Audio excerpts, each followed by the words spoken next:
Hello everyone, welcome to yet another episode of Dekho Apna Desh, brought by Ministry of Tourism. So we are discussing something new every day and coming to know a lot about the unexplored things. Today we are going to discuss about the trekking. So a lot of tourists are interested in adventure tourism, and adventure tourism is becoming one of the major part because the young generation needs something special, something adventurous. So to discuss this, we have today Mr. Arjun Majumdar, who is owning a company and who runs all over the India in the field of trekking. He is pioneer in this sector, and he will tell much more about trekking. But before that, I would like to mention that trekking is not only the adventure activity, it is also to explore the new areas generally people do not visit. So the trekking takes you to the mountains, take to the jungles. It can take you to the it can give you the view which you may not have experienced. So to know much about it, I invite Mr. Arjun Majumdar to share his view and explore much about trekking. Mr. Majumdar. Thank you, Sumanji. And good morning, everyone. And let me take you through a small happy journey of this trekking world, which some of you may know and some of you may not know. So I will try to make this as engaging as possible for you all. So let me just show you my screen so that you'll know what I'm talking about.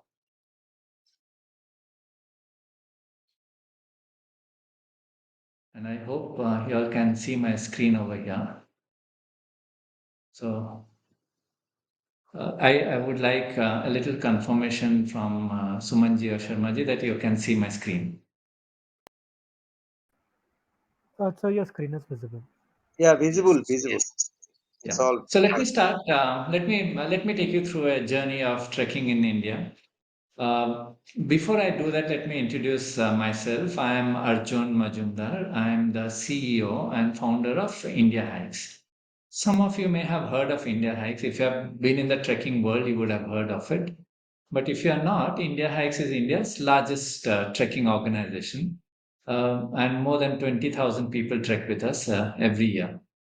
But more than this, the legacy of India Hikes is what is far more important because uh, in the history of trekking in India, there is this period which you can call it pre-India hikes, and then you have post-India hikes. Ever since India hikes came into the trekking world, trekking in our country kind of took off, and today it is what it is today, which I will come to today a little later. I'm taking you back to a journey which is about maybe 15 years ago, 20 years ago. When trekking in our country, people had not heard of a possibility of trekking in our country. Trekking was something which was quite unheard of. Most people didn't trek, and even very sad to say that even now, very few people trek in our country. Nevertheless, our country has woken up thanks to globalization. Our country has woken up to trekking uh, and trekking in India, and slowly trekking is kind of becoming a well-established adventure sport in our country. But I want to take you back to some of my personal journeys and some of the because my personal journey and trekking in India kind of goes synonymous together because we have been part of it. We have been instrumental in bringing trekking to this stage where you see it today. So let me just take you through a little bit of this journey. I want to show you this picture, which will interest all of you. Now, most of you cannot imagine that such a place can exist in our country. If you look at this picture, when I first stood at this spot exactly, and I'm trying to show you the original picture which I had taken. This was taken about 13, 14 years ago. And in very ordinary camera, there is no camera tricks here. There's nothing here. I stood at this spot. This is around at 11,000 feet. And this is what I was seeing right in front of me. I had just emerged from the forest I had just stepped out of this forest. You can still see a little bit of the forest on your left. I had just stepped out of it, and these were the endless meadows, the rolling meadows, as far as the eye can see. You could take off your shoes and walk on these meadows at 11,000 feet. This is what I was seeing. And I'm telling you this significance because these are the kind of places which exist in our country, which people don't know that they can go to, that people like you and I can easily go to these places and see such kind of a setting, which is not possible to see by car, by road, by any of these kind. It is not possible for you to see such or experience this kind of a setting that we have here. Now, here is the spot which I was at 11,000 feet. Now, I want to show you another spot which I was there just 2 days from this spot on the same trek that I was on, just 2 days away. I was at this spot, and now I am at 15,750 feet. This place is called Rupkund, and this is a glacial lake that you can see. Now you would wonder, how did I even climb up to this glacial lake? How is it that I was at 15,750 feet? And those of you who have no idea of what altitude is, I want to tell you that at this spot, exactly at where I'm standing here, 15,750 feet, I'm higher than any European summit that you know of. And I'm here, an ordinary person just like you and I, without any experience, without much knowledge. I'm here at this place at 15,750 feet, and I'm able to do this. And this is only possible in India, that you can go to such altitudes in such terrific scenery just by trekking and going there. Now, this is a glacial lake that you are seeing over here. And this glacial lake is absolutely frozen. This photo has been taken in the month of June. And even in this month of June, you can see this glacial lake is frozen, and you can go on the edges of this lake and go and trek over there. So, trekking in our country 15 years ago, 13 years ago was very minimum, very few. Only a die-hard trekker like me could do this kind of treks, and we could find information about such places, and we could go and do this kind of a trek. And this was a very big problem that I noticed, and I was wondering how to solve this problem, because if I was able to do this trek and the rest of the country was not able to do this trek, I was wondering what to do. So at that time, internet was just coming into our country. Internet was just beginning to flourish in our country, and internet was just beginning to penetrate in our country. Google had just come into this world. The first, social medias were coming into this world. You may not have heard of them, but there were MySpace, Orkut, and all of these kind of social medias were coming into this world, where I had started to make my presence felt, and where I would talk about trekking, and I would tell people, these are the treks that you can do, these are the places you can go to, just use my information and do it and go to. But even then, very few people had access to internet, and very few people knew how to go about doing this. So around that time, 13 years ago, 14 years ago, I had written a guide on how to do this very same trek that I'm showing you the picture, the Rupkund trek. And that guide on how to do that trek became such a big sensation in our country that suddenly this obscure trek, which very few people would go to, suddenly people started going and doing this treks in our country. And this trek, and I want to tell the impact of this trek, which happened, the impact of this guide on the trekking world. First, people started discovering that they could do a trek as beautiful as this, like you see in this picture here, that they can do this trek on their own. They don't need anybody. All they had to do is follow the guide and do this trek. This suddenly opened up so much of possibilities in our country, that I could do this trek, that suddenly this obscure trek became a popular trek and a go-to trek for people to do. Also, it changed the people of the local people over there, because people in the mountains generally in a country don't have much of an occupation. But suddenly, with the opening of this trek, people of that region suddenly discovered that they could be part of this trekking world, doing meaningful work and gaining meaningful employment, instead of kind of breaking stones for making roads or something which is very menial kind of a work. But here they were doing very good work of supplying themselves to help people go on these kind of a treks in their own backyards and earning a good income. just by taking people on these kind of treks. So the local economy of this place has suddenly started growing, and people discovered that they could do these kind of treks in our country. And that in 2007, 2008 was the first start of the growth of trekking in India when I kind of wrote that guide. And very soon, within a year or so, I started India Hikes not only to provide information about trekking in our country, but also to help people trek in our country. And that's how we started organizing treks. And for the very first time in our country, people started going through this organized treks. Earlier, there were organized treks, but it was not done in the way how we visualized trekking to be done, how trekking had to be done in a certain spirit and in a certain way. So the organized kind of trekking started growing with a new, and you have to give you that background that at that time, 2007, 2008, a country had opened up to the global world. A country had now become very much part of the outsourcing world of the world, of the global world, where a lot of businesses were coming into India who were sourcing not only IT but IT services, pharmaceutical services. A lot of these new age industries were coming up in a country, and these are the people who started being exposed to the global world, started trekking in our country, and soon trekking slowly and surely started picking up in our country. And as and when we started exploring more and more of these treks, and we started documenting these treks, and we started putting it up on the map of our country and putting it up on our website, that information, suddenly people started taking to trekking, and the growth of trekking started happening in our country. And today, lakhs of people trek in our country. Trekking has become a very popular sport. But the start of this was there in that 2007, 2008 period when we started documenting and bringing out some of these greatest treks of our country. And now thousands of people do these treks, sometimes with us and sometimes on their own. But that's the legacy that we share. And that's why I'm the person who comes here and tells you about this, because today I want to share these stories about some of these greatest treks of our country. But what we believe in and what everyone must believe in is that why you must trek. And people think that, I trek because I can see this wonderful sceneries. And I'm saying, yes, you can see this wonderful sceneries. But the bigger reason why you must trek is because trekking impacts your mind, body, and your spirit.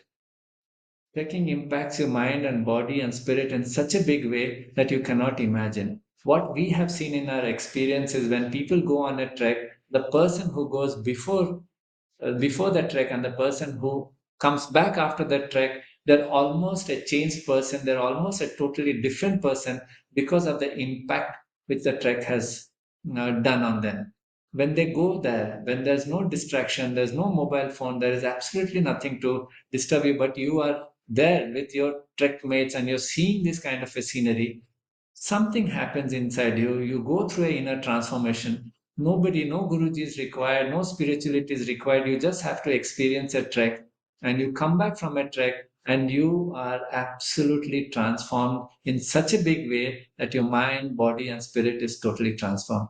In my experience, I've seen thousands and thousands of trekkers in our country all trekking with us, and I get emails every day from our trekkers saying that how much the trek has impacted them. People, once they come back from a trek, they relook at themselves and they find renewed energy. They find a renewed sense of confidence in themselves that they can do a lot more than they thought of. They get an inner resilience. They think that I can now take on more difficult things in my life, which a trekking gives them a feeling of resilience, that I don't mind tackling ups and downs of the life because I have now tackled this trek and I can tackle anything. And this resilience is very important because at every stage of life we find that we are unable to deal with a lot of things, and trekking helps do that. Even in your body, you feel physically stronger. You feel that you're capable of a lot more than you thought your body was capable of doing. And that's another big impact trekking does on your body. And this is not to be taken lightly, because in a day-to-day life we do very little for our body to make us feel good about our own bodies. And the spirit that we have, that inner spirit that we have, that soul, that human soul, which is kind of caged in the daily life that we lead, that the life of going to work and coming back, where laughter has gone out of our life, relationships have gone out of our life, where intimacy has gone out of our life. All that goodness of the spirit comes back when you come back on a trek, and you feel so regenerated, you feel so good after a trek, which is why we believe that everyone must trek, because trekking transforms lives. And where can you trek? People think, what can I trek? I have never done a trek before. I don't know where trekking is. I don't know what is possible. Yes, of course, you can trek. And look at some of these places which you can go to. This is a place now I want to show you. This is in Himachal Pradesh. I'm going to take you through each and every state of our country and show you how beautiful these places are. And you can only go there with your own 2 feet. And trekking is that only that. It's one of the least impactful sport in this world, because all you need is only your 2 feet, a little bit of ability to carry a backpack on your back, not much, a little bit, and you can stand on the shores of this river and you can watch this beautiful scenery as you see around you, with snow patches on the sides of the mountain flanks, with a beautiful stream running down through it. It's almost like you are seeing what you have imagined in your dreams, what you have imagined in your what you probably see in movies. Even in movies you don't see these kind of settings, because no movie person is going to go up to these kind of places and take shots. But these are the places which is there in our country, which you and I can easily go to. All you have to do is get interested in trekking. So this is something which I want to show you. And in this very spot where I'm standing and taking this photograph, if I look behind me, and that's the most startling thing which I'm going to show you now, that if you look behind this, you are going to see this kind of a scenery where you are seeing a glacial valley. Now, trekking is just not about seeing this beautiful scenery as you see in your screens right now.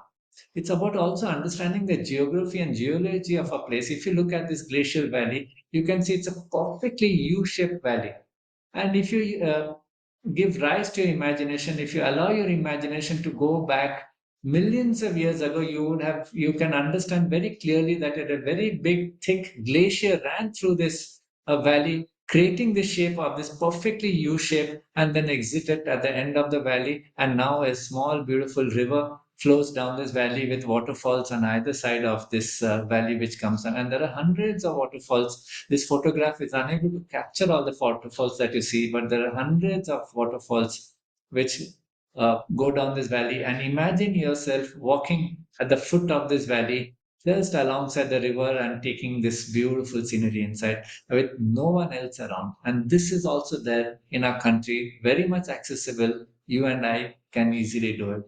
But why am I talking to you about Himachal Pradesh? A lot of people think that if I go to Kashmir, I'm going to get shot. But nothing like that, that, terrorists are going to come after me and that's it, that's the end of me. But this is the real Kashmir which people don't know about. People go to Kashmir, they go to Srinagar, they go to Pahalgam, they go to Gulmarg, and they see 2005 tourists over there, and they don't know what to do. Why have I come in this Mela? But then this is the other side of Kashmir which people don't know, and this is the real Kashmir. This is what we know Kashmir to be as, where you can see this endless grasslands. You can walk on this. Trekkers are enjoying themselves over here, and this and these sweeping grasslands. It goes on and on for days. You can walk on these kind of a setting, and without kind of repeating your step. This is the real Kashmir that we know of. But then people think, okay, this is Kashmir, but what else is there in Kashmir? And this is also in Kashmir, just a few kilometers away. These alpine lakes that you see, this absolutely turquoise blue color lakes that you see, and with snow patches feeding these lakes. If you come a little earlier in the season, you'll find small icebergs floating around in this lake. And you can stand just like how this lady is standing on the edge of this lake, on this pinnacle. You can stand and you can look out on this lake. It's not a small lake at all. It is more than a almost 2 kilometers long lake, and almost 500 meters width, this kind of a lake. And in Kashmir, if you go trekking, you can see lake after lake after lake, all like this, all extremely beautiful, like these kind of settings that we have for in Kashmir. So I wanted to give you a glimpse, because nobody knows that this side of Kashmir exists, that you can actually go to Kashmir. You can actually, there's no point in going to Srinagar, Pahalgam. You can actually go and do a trek in Kashmir, finish the trek, do Srinagar, Pahalgam, But what you would take back in Kashmir is something like this. And now, if you're mesmerized with Kashmir, I'm going to show you other lands of our country. This is the Miar Valley in Lahore. And I deliberately chose this picture to show you because Miar Valley in Lahore is some place which nobody knows. Lahore is on the other side of the Rohtang Pass. Lahore is after Manali. People have heard of Lahore and Spiti, but they don't know how it looks like. But if you go trekking in Lahore, you can camp just like how we have camped there in this beautiful yellow tents in these kind of a setting. You can camp there. You can take this kind of a kind of a scenery around you, and you can go on endlessly walking top and bottom, and it goes on and on. Your camp one is here, your camp two is further ahead, and then camp three you can go. And these are the kind of places that you get to see. So this is another beautiful place in Himachal Pradesh. But then let me take you to another state slightly lower down, and you think, okay, Himachal Pradesh, I've seen this green valleys, you have shown me this green valleys, you have shown me this grasslands, but now I'm going to show you flowers. Look at the bloom of flowers that we have here. This is the rhododendron flowers that you see. The entire trees are laden with flowers. This is on the Chandrashila trek in Uttarakhand.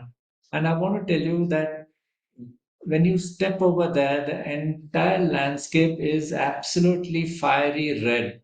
You would think somebody has set fire to the hillside because the entire hillside is blooming with these flowers, the rhododendron flowers, and you can stand under these flowers. And when sunlight streams through these flowers, you don't see the color of the sunlight, you only see a pink glow under your feet. You think that you have arrived at a wedding hall, and this is the flowers, a canopy of flowers which are there all over you, and you are just trekking under them, and you can go on and on and on and trek under them with these flowers all around you. And because there are these flowers, there is one magical phenomena which happens here. These flowers attract insects, bees, and all these insects which feed on the pollens of these flowers. And because there are these insects here, there are also thousands and thousands of birds that you see on these treks. So when you go here, you will see birds which you have never seen before in your life. You will see birds, Himalayan birds, which with long tails, with magpies, with monals, and all kind of birds. I want to tell you something. Most of us are exposed to seeing birds like peacock, and we think peacock is a very pretty bird. I want to tell you something. If you go to these Himalayan treks and you see the birds, you will forget about peacock, and you will know that there are lot more beautiful birds than the Himalayan, than peacocks. And all of them you can see if you just start trekking, and you will be able to spot these birds all, just flying from one tree to another, another branch to another, and they're going to be all around you. And the bird calls and the bird songs that you will hear just by trekking under these places, you would sometimes you cannot hear yourself think because it's so loud, the amount of bird sounds that you hear. And this is the magic of trekking, which you can never ever see any place else if you are going by car or anything else. And this is all in a country. And why am I showing you these flowers? Let me show you a totally different scenery. Because right now we are in December and it is winter, and this is also possible in our country. This wondrous winter setting that you see with fresh snowfall, with a bridge over there. You would think I've taken this picture from some other country. No, this is very much India. It is very much in Uttarakhand. This is from the Kedarkanda trek. Kedarkanda trek was a very obscure trek. No one knew it. No one had heard of it. We explored it, documented it, brought it out. Today, Kedarkanda is India's most popular winter trek. And you will be trekking in these kind of a setting, going through these magical winter settings with just putting your one foot over the other, and you would think that where have I arrived? Where is this wonderland? Is it possible at all for someone like me to do it? Yes, you can do it, and everyone here who's listening to me today can do these kind of treks. They're very, very, very doable. But look at the pristine. Imagine yourself for some time walking over here, climbing down to this bridge, climbing up from there, going inside this forest and meandering through this silent forest with nothing but snow cover on these forests. And this is just one winter setting, but there are other winter settings that you can do. But I'll take you out from winter and bring you to autumn, because autumn is also another place where you can listen. This is a few months earlier, in months of September and October, when the grass turns from green to brown. And when it turns from green to brown, you get these kind of settings that you have over here. This endless grasslands that you see with no one around, with only a few cows and sheep to give you company, and you're watching this in this wonderful golden light where you can see as far as the eye can take you through. And this is also possible in our country where you can be. And these colors that you see here, these golden brown colors that you see here, you would think that, I've touched up this photograph, I've done some Photoshop on it. None of these photos that I'm showing you today has been touched up even once. They're as it is, as they've been taken by normal digital cameras, and this is how it is in reality. And this is what you will see when you go to these kind of places. Let me now, because the country is so big, let me take you to another corner of our country. And what you see here is the sleeping Buddha. Now, why is this place called the Sleeping Buddha? Take a look at the snow peak mountains over there. Does it not resemble somebody lying down with the face of that person, and then the stomach, and then the feet from left to right? If you look at it very carefully, it resembles the face of a person, the stomach, and then the feet. This is the Sleeping Buddha, one of the most iconic sites that you can see from anywhere. And you're camping just like this over here, and then you are watching this sleeping Buddha. This has been taken from the Sandakpur trek, and you are watching nothing less than the Mount Kanchenjunga, world's third highest peak, and you're seeing it right from there, so close that you feel that you can see these mountains. A little upscale on your left, you are unable to see, but you're also seeing Mount Everest, Mount Lhotse, Mount Makalu, and all those things, but a little at a distance. But close up, you're seeing Mount Kanchenjunga over here, and you are here on this top of this ridge, and this is where you camp, and this is what you see. This is again one of the most wonderful sight that you can do. So trekking is just not restricted to Kashmir. Trekking is not restricted to uh, Himachal Pradesh. It is not restricted to Uttarakhand. It is not restricted even to West Bengal. You can go even a little further and go to Sikkim and do these kind of treks over here. So this is the Samiti Lake on the Goichala trek. When I first went to Samiti Lake, you won't believe it, but standing on the shores of the lake, I could see easily about 20 feet inside the lake. It is as clear as a swimming pool, and you can count the tiniest of pebbles 20 feet inside the lake. That is the clarity of water that you get over here.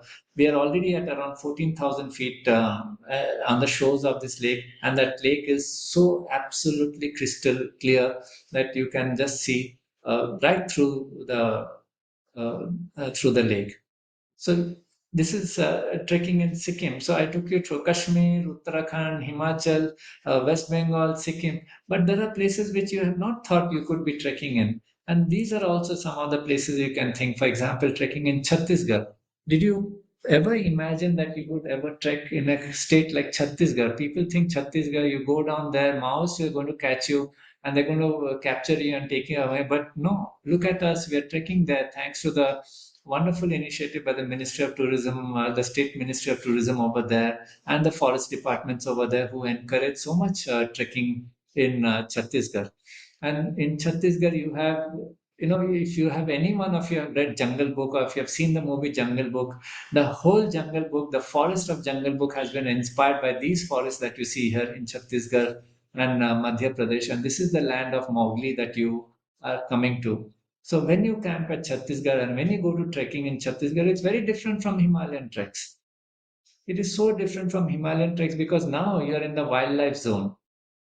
And because you're in the wildlife zone, when we are trekking over here, you won't believe that every now and then we find paw prints of leopards, chinkara, wolves, deers, and you find bears and all of these animals, and they're omnipresent, always around you. And that's why forest guards always accompany you on these kind of treks that you do. But this, and no one has ever imagined that you could be camping next to a river, on a river beach like this.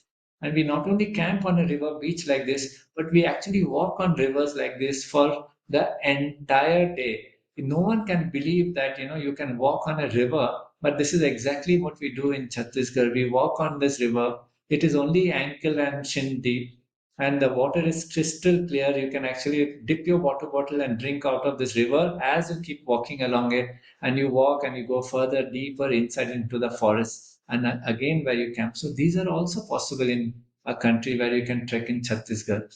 Similar treks exist in Madhya Pradesh, similar treks exist in our Saheltris. So wherever you go, you can find trekking possibilities in a country. A country is filled with trekking zones, and you can keep trekking endlessly in a country. But one question I think people will ask is that how do I choose a trek? How do I know? So I'm going to give you 1 minute for this activity. Can you mentally write down what do you think are the factors that you would choose before you consider in choosing a trek? What do you think? How do you choose a trek? How do you know which is the right trek for you? I'm going to give you a few seconds for you to think. Just type in your factors in the chat box.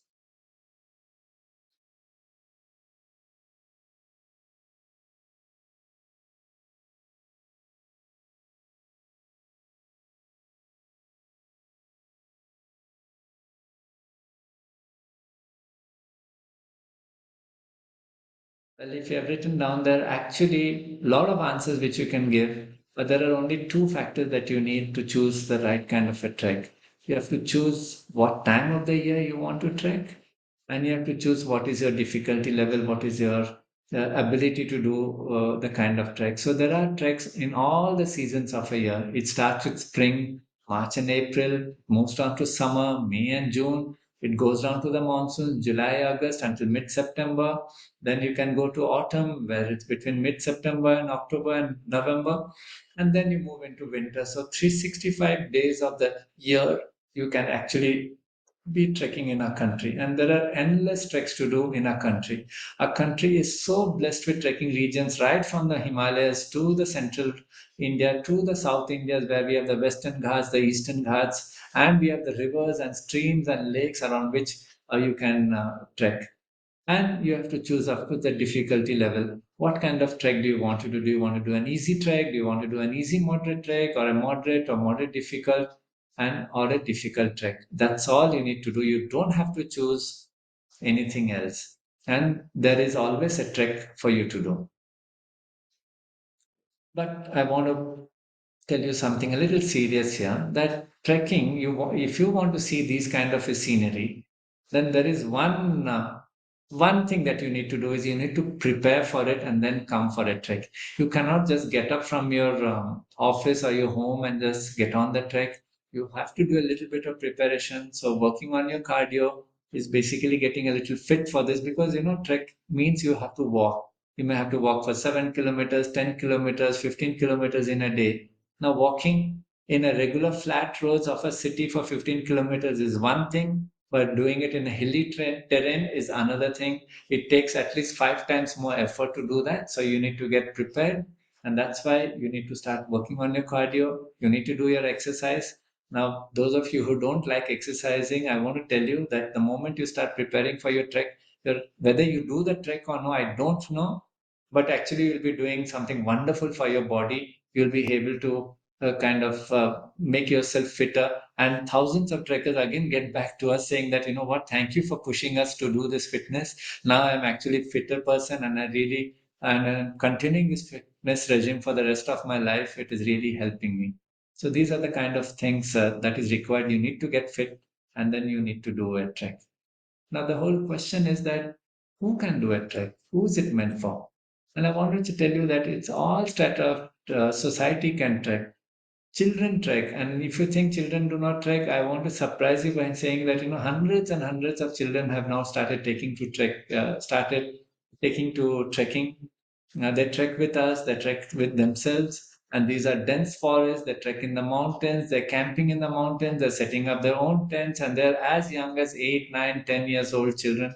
Even, of course, older children are trekking. So children do trek, and they have such a good time doing their trekking that it transforms them. They become better citizens of the country. They become the right kind of people that you want for the future of the country, because These are children who are not the pampered ones, who are not engaged with mobile phones. These are the children who are more tough, more resilient, who are more confident, who are more self assured, who can take on more difficulties. They are the future of our country.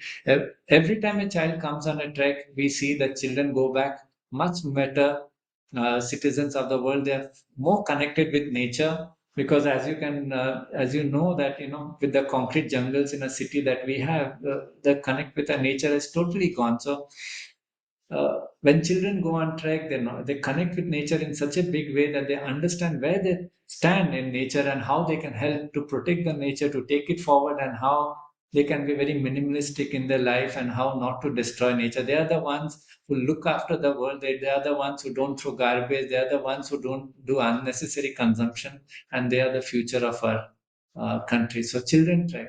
Now you may be wondering, children trek, adults trek, but even elders trek. And even elderly people trek, people above 55, people above 60, people above 70, people are trekking, and it is very, very much required for people who are older, for the seniors to trek. And and there are treks for even them. They don't do the treks with the children do. They don't do the treks with the adults do, but they do specially designed for them. And there are treks even for the elderly people in our country.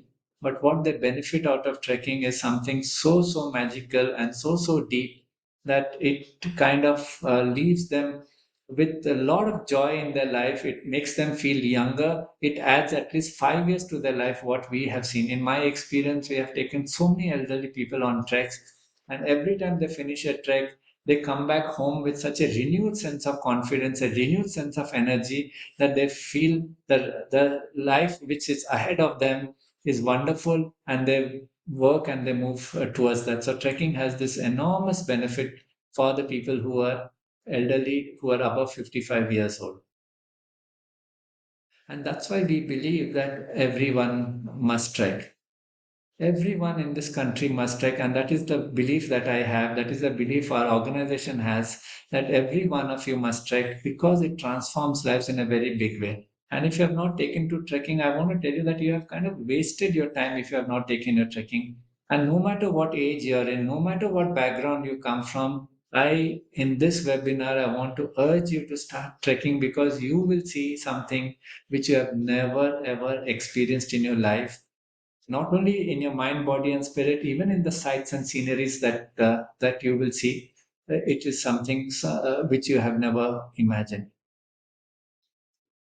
But this is the state of trekking in our country because I want to leave you with some thoughts because trekking in our country is still something very, very small. Not many people trek, which is why it is wonderful to go trekking because you will not meet anybody. You will get to see this wonderful sceneries and sound. You will make such strong, deep companionship with people on your trek that it will leave you with everlasting friendship for life because today in the modern world that we are in, we don't make friends at all.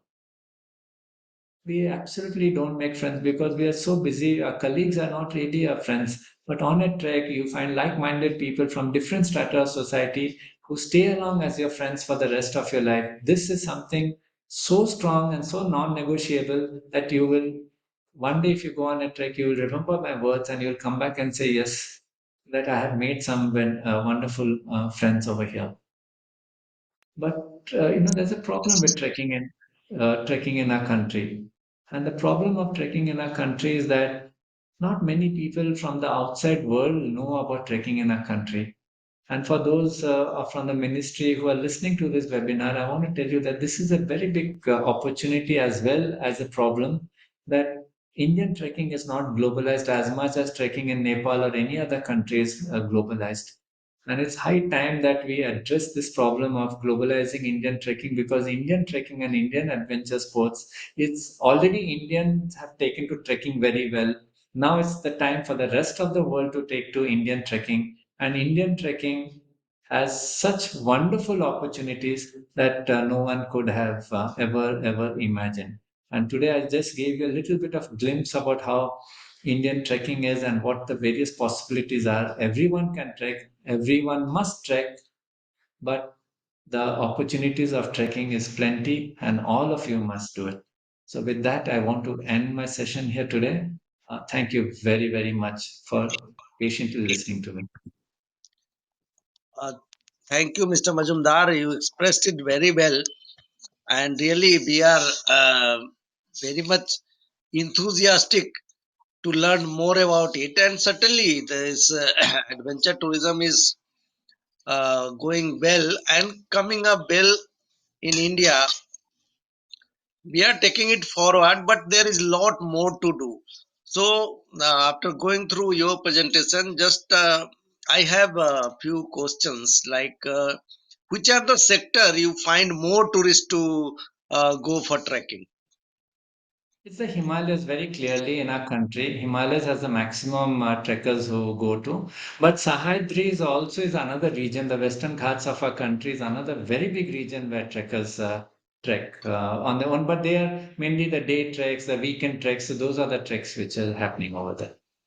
So Himalaya is a very big. It starts from the Kashmir to you can see the this Uttarakhand and all to northeast. So what are the specific? Can you say specific? Suppose somebody want to go for 2 days trekking. So what are the area? What are the you can say tourist destination like?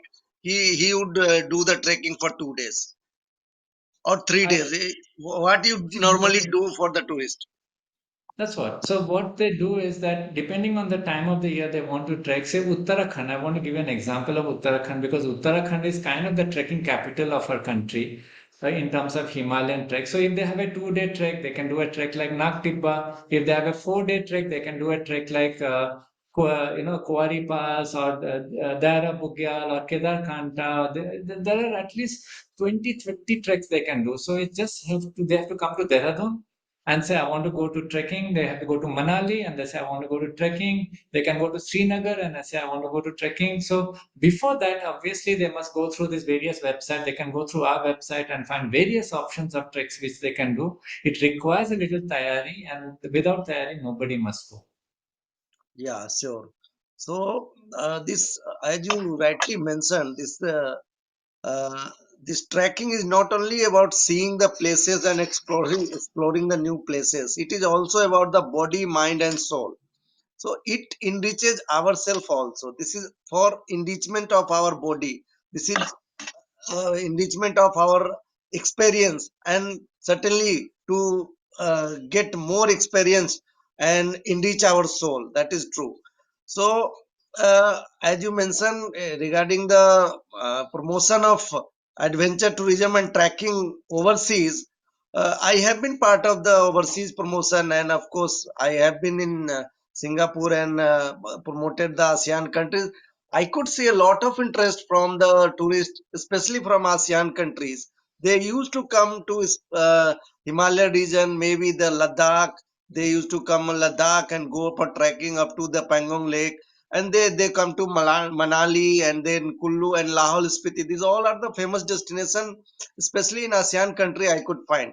And I even in Singapore I could find there are some tour operators those who do only trekking and adventure activity. Not only trekking means all the adventure activity including this paragliding and rafting and all. So you well mentioned all this activity related to and an importance of tracking for the tourist.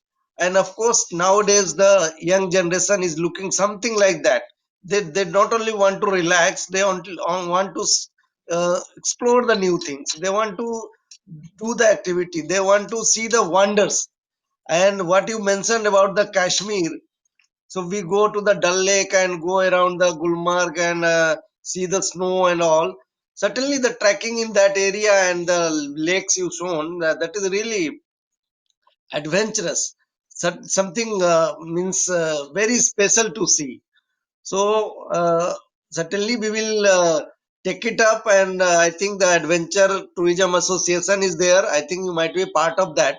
So we will discuss with the association also, and we will take it up so that more and more people take for trekking. Here, I would like to invite Dr. Ajay Singh to share his view about this trekking and this adventurous activity.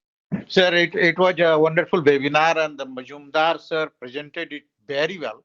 Of course, this is the new era in Indian tourism where we are focusing the domestic tourism, and the domestic tourism is every day getting a new height.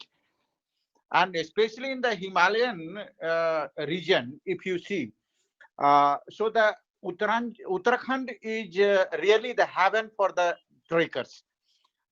If you want to go the follow the long trek lines, it is also there. And if you have less time, like you asked to the Majumdar sir, if someone wants to go for the 2 days trekking, so not 2 days, even for the 1 day trekking are available near Rishikesh, near the Chopta valley.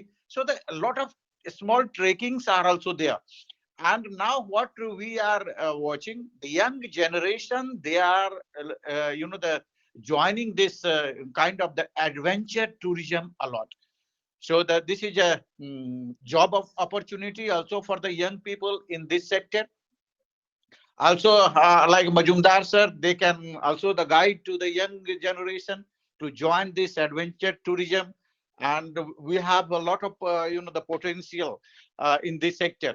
So the we can give a job opportunity to the young generation, and the same time we can attract not only the domestic, also the inbound tourism in this era. So it was a wonderful webinar, sir.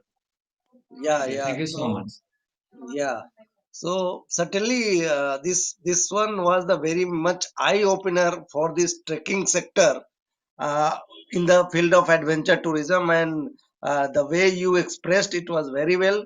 You talked about this Kashmir to Uttarakhand and even to the northeastern part of India. So recently we were in Mizoram, and there also we found a track there. At least we could go up by 5 kilometers, and from there the view was marvelous.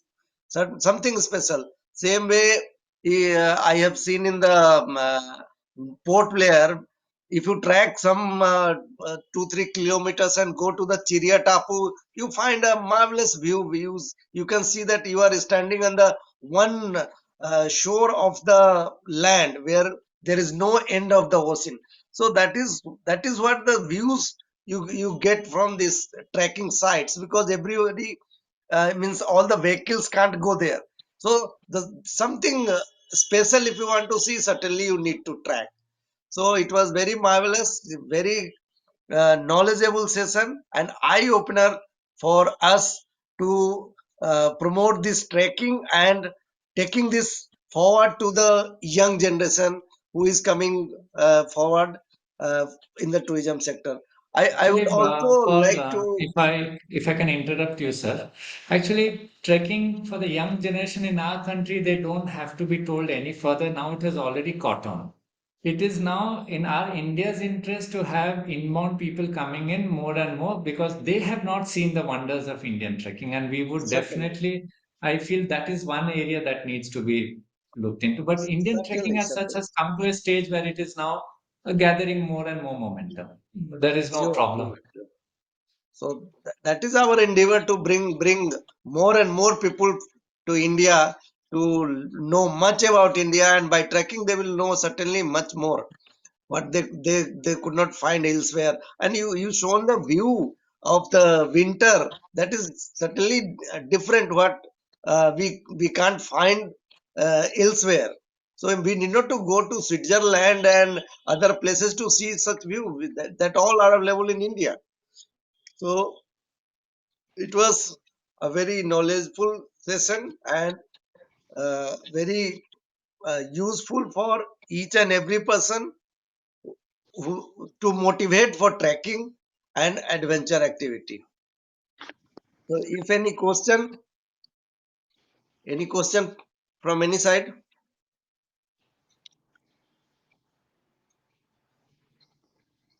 Yes, Yeah, Disha.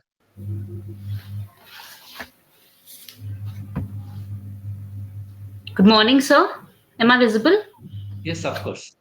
Good morning, sir. So my name is Disha Yadav, and I'm assistant manager from the state of Punjab. So my question is that, as you mentioned, that trekking actually began from 2007 to 2008, and we are in 2022.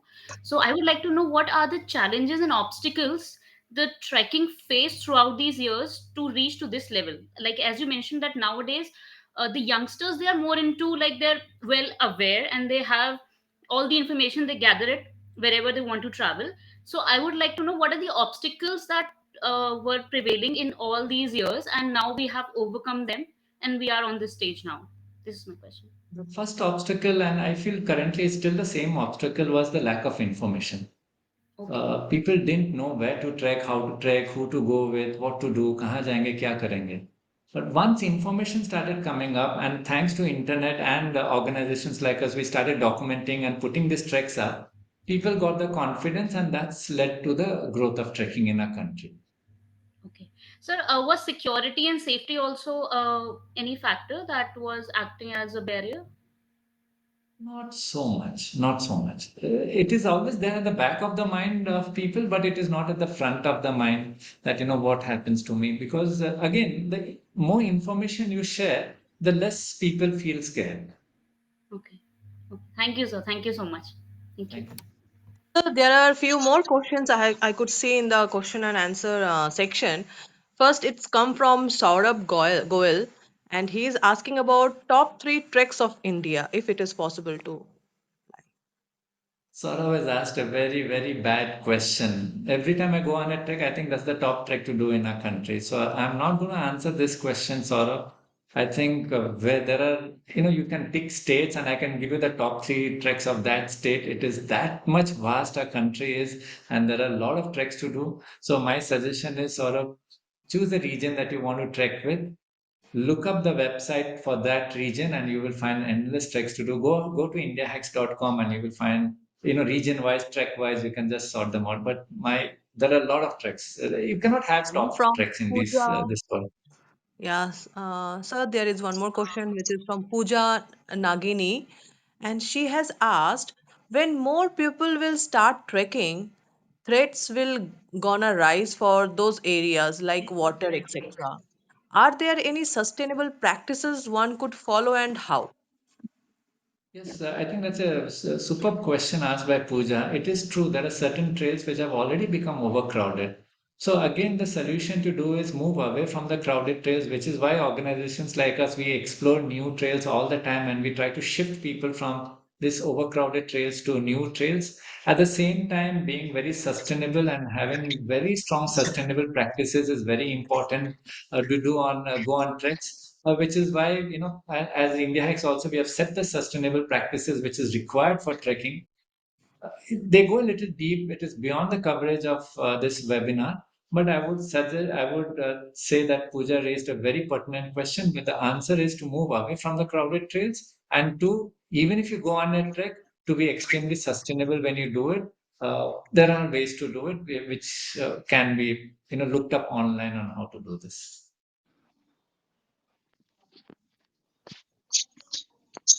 Thank you very much for all your insightful deliberations and your eye opener presentation.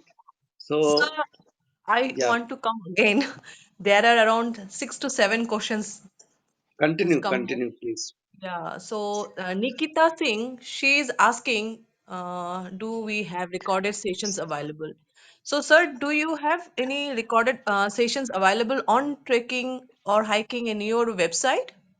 Yes, there are lots of videos. There are more than 1,000 videos which people can go through. All they have to go to is indiahacks.com and they can find endless videos to see. So there are lots. And, sir, again, Also there is the people, if they are asking about this session which is going on now, the Dekho Apna Desh webinar series. So our all the webinar series are available in our website Dekho Apna Desh Tourism. So it is recorded there as well. If anybody want to see, go for that. Motosi ji, over. yeah. And then again, there is a question from Atif Ali. He's asking, do you think there are more treks yet to be discovered? Yes, true. India is still very much unexplored. There are a lot more treks. Even now, even as I'm speaking with you, one of our team is exploring trails in near Jammu side. There are teams which are going to Madhya Pradesh. So Mizoram, a lot of these places are still very, very, very even Himalayas. very much unexplored. In fact, we have done very little trekking in our country. Okay, sir, there is a Mr. Gora Banerjee, and he is asking, sir, please tell about Gurez Valley Trek. Now, Gurez Valley is one of my recent this thing because we have just opened it up for trekking from this year onwards. Now, if you can go to the north of a country, we can go always to the east, west, but there is north, and there is one point in a country where you will hit the northmost, and you say, "इसके बाद हमारे देश नहीं है."